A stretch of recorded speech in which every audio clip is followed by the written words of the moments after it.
Coming up, a legendary artist tells us the story of writing his first major solo hit with another legend who sings background vocals on the song. This song came from a traumatic experience that taught him to seize the day. It won a Grammy, and it's now a Yacht Rock classic. The interview next on Professor of Rock. Hey, music junkies. Professor of Rock, always here to celebrate the greatest artists and the greatest songs of all time.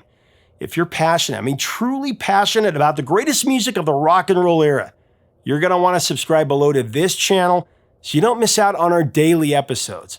Also, if you'd be so kind as to support us on Patreon, that helps us a lot. More videos, more interviews.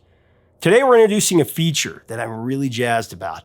It's something that we're going to do from time to time going forward. I'm going to call it Yacht Rock Smoothies, the story behind the smoothest songs in the harbor. Yacht rock is one of my favorite genres, and I was raised on this music for the 70s and the 80s. And thank heavens that people are beginning to recognize the sheer genius of these meticulously crafted pop ditties. Now, in the future, we're going to be covering all of the greats, from the captains, the co-captains of this great genre, Micheal McDonald and Kenny Loggins, to Steely Dan, Christopher Cross, Toto, so many more. Most of the time, we'll be including commentary from the actual artists, songwriters, and producers that were involved to place you at the scene of the recording and to give you exclusive insight. Now, for our premiere episode, we're going to go behind one of the co-captains of the genre with help from the other co-captain, the 1979 classic, This Is It by Kenny Loggins, with Micheal McDonald bringing down the house, or in this case, the boat. This is one of the smoothest slices of the 70s that you'll ever sink your ears into. Here's Kenny with the tell. This is it. Make no mistake. Well, let's talk about Keep the Fire, produced by Tom Dowd.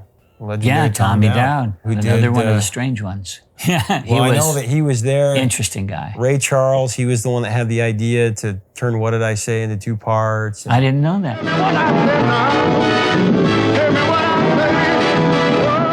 He also was there, and Mac the Knife when Bobby Darin recorded that. Can someone sneak in? Great history there. You know, he was a nuclear physicist. He was not originally a record producer.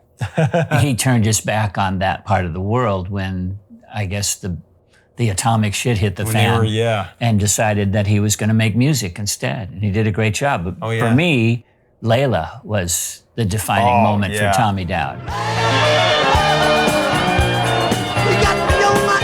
The fact that he had all those guitar players in that room, and instead of making them decide which one would be the one in front, he let them all blow at the same time. No one had done that before. This is it. NCAA tournament used it 2 years in a row back in the 80s. Your back's to the corner. Nas, of course, sampled it. You probably got some street cred with your kids. All the time.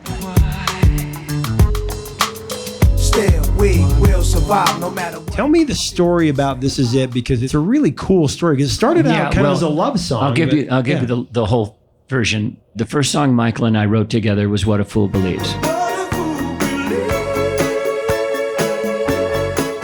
And that won a Grammy and scared the shit out of us, because it's like, where do you go from there, right? And we, for the longest time, we didn't call each other back to make another writing date. And I ran into him one day and I said, Micheal, we got to get together. We got to write again. Let's just get together, write a shitty song and get that out of the way.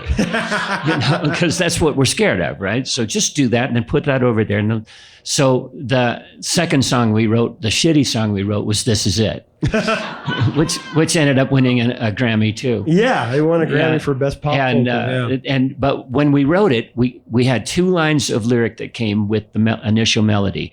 There have been times in my life I've been wondering why. There have been times in my life. Which is a great opening line for anything. It could be a great opening line for a book. And I think I'll do that. And you think that maybe it's over only if you want it to be. And we thought that maybe it's over was referring to a relationship. So a couple times we wrote versions of the song. I wish I had them now. It'd be kind of hilarious. That had boy-girl lyrics in them. And each time we threw them away because it didn't capture the spirit of the song. And then while we were working on that song, my dad went in the hospital for major surgery. And I visited him in the hospital the morning of the surgery. We had a discussion about whether or not he was going to survive. And he was trying to convince me that he was prepared to die on the operating table. And I figured since it was hemorrhoid surgery, I had a fighting chance he might make it. We talked about that. Not really, no, I'm kidding.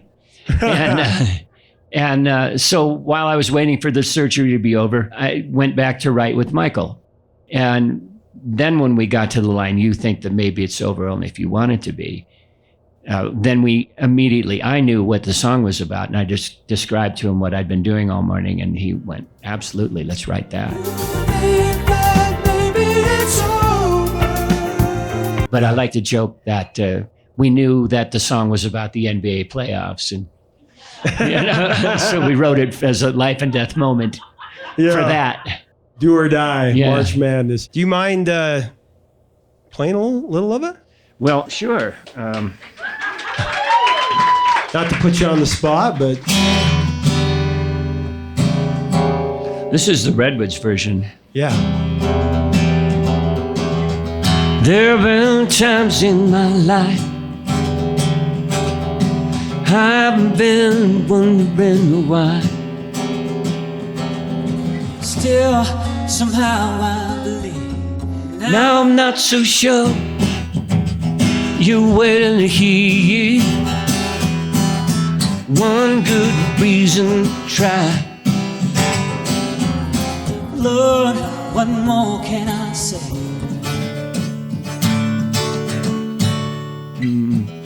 You think that maybe it's over.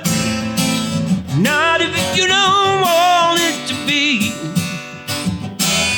For it's in your life, here's your miracle. Stand up and fight. This is it.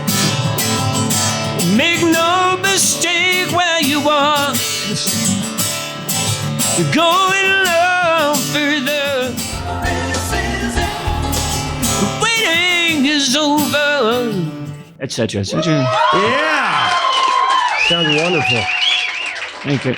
When you did it with Daryl, live at Daryl's house, it was sure great to see you guys together, man. It was a really fun day.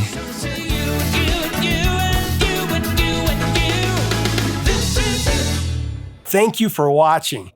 Leave us a comment about this song below.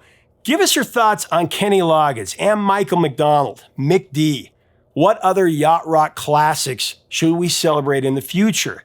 Now, you can hear this song and other Yacht Rock classics in our curated playlist below. Believe me, this is the best Yacht Rock playlist you'll ever hear. You can also get the greatest Yacht Rock albums, merch, and books by clicking on our links below in the description. If you like our content, subscribe to our channel to see so much more. Help us keep the music alive.